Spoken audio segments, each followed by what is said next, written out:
अब जब आप लोगों ने बिना हमारे कहे चैनल को सब्सक्राइब ही कर लिया है तो हमारी भी जिम्मेदारी बनती है कि आपको एक ऐसी खबर सुनाई जाए जो आपका दिन बना दे। तो जरा ध्यान से सुनिए। बड़ी खबर यह है कि अब भारत इलेक्ट्रिसिटी एक्सपोर्ट करने वाला एक बड़ा कंट्री बनने जा रहा है और हम उन देशों को इलेक्ट्रिसिटी एक्सपोर्ट करेंगे जिनसे हम कभी पेट्रोल और डीजल आयात किया करते थे। इतना ही नहीं, भारत साउथ एशिया और वेस्ट एशिया का एक मेजर हिस्सा बनने वाला है जिससे हम सिर्फ इलेक्ट्रिसिटी ट्रांसपोर्ट करके एक मोटी कमाई करने वाले हैं। भारत के पास इतना बड़ा ग्रिड का पावर नेटवर्क है जिससे हम सिर्फ दो देशों के बीच में इलेक्ट्रिसिटी को ट्रांसमिट करके इतना पैसा कमा लेंगे उससे हम कई शहरों को फ्री इलेक्ट्रिसिटी दे सकते हैं। तो बड़ी खबर यह है कि भारत, बांग्लादेश और नेपाल ने एक बड़े माइलस्टोन इलेक्ट्रिसिटी ट्रेड डील को फाइनल किया है।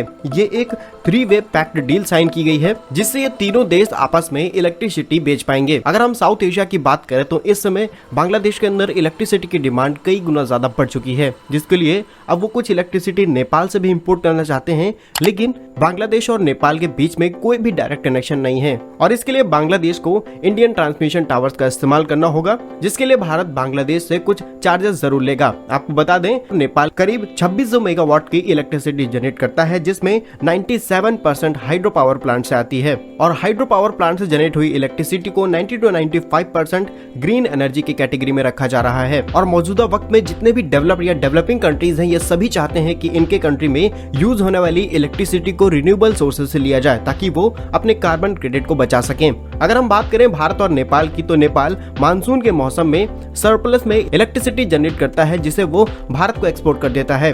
वहीं जब उनके पास इलेक्ट्रिसिटी की कमी होती है तो वो भारत से इलेक्ट्रिसिटी इंपोर्ट कर लेते हैं। लेकिन यहाँ पर ट्विस्ट है, क्योंकि इंडिया ऑलरेडी बात कर रहा है यूएई और सिंगापुर से और डायरेक्टली गुजरात ग्रिड से लेकर के जो भी वेस्ट एशिया के कंट्रीज है वहां तक इलेक्ट्रिसिटी किसी तरीके से पहुंचाई जा सके। इसके लिए अंडरग्राउंड पावर केबल्स का इस्तेमाल किया जाएगा और इस प्रोजेक्ट पर ऑलरेडी सिंगापुर से बातचीत शुरू हो चुकी है। और फिर चाहे यूएई हो या फिर सिंगापुर, ये सभी चाहते हैं कि यहाँ पर इस्तेमाल होने वाली इलेक्ट्रिसिटी रिन्यूएबल एनर्जी रिसोर्सेज से ली जाए। ऑलरेडी इंडिया बड़े सोलर पावर प्लांट्स को इंस्टॉल कर रहा है, बस एक ग्रिड कनेक्टिविटी की जरूरत है जिससे हम डायरेक्टली इलेक्ट्रिसिटी एक्सपोर्ट कर पाएंगे। और अगर हमें इलेक्ट्रिसिटी एक्सपोर्ट ना भी करनी हुई तो हम वेस्ट एशिया से लेकर के साउथ एशिया तक के बीच में एक मेजर कनेक्टिविटी का रोल प्ले करने वाले हैं, जिससे हम अपनी ट्रांसमिशन लाइन का इस्तेमाल करने पर कुछ चार्जेस लेंगे और उससे भारत को एक फ्री रेवेन्यू सोर्स मिल जाएगा। जहां भारत के पास पहले से ही काफी बड़ी पावर कंपनीज हैं जैसे कि L&T, ये ऑलरेडी यूएई के अंदर पावर ट्रांसमिशन और डिस्ट्रीब्यूशन के बड़े नेटवर्क को मैनेज कर रही है। तो इनके लिए इंडिया से यूएई तक के बीच में पावर केबल्स को इंस्टॉल करना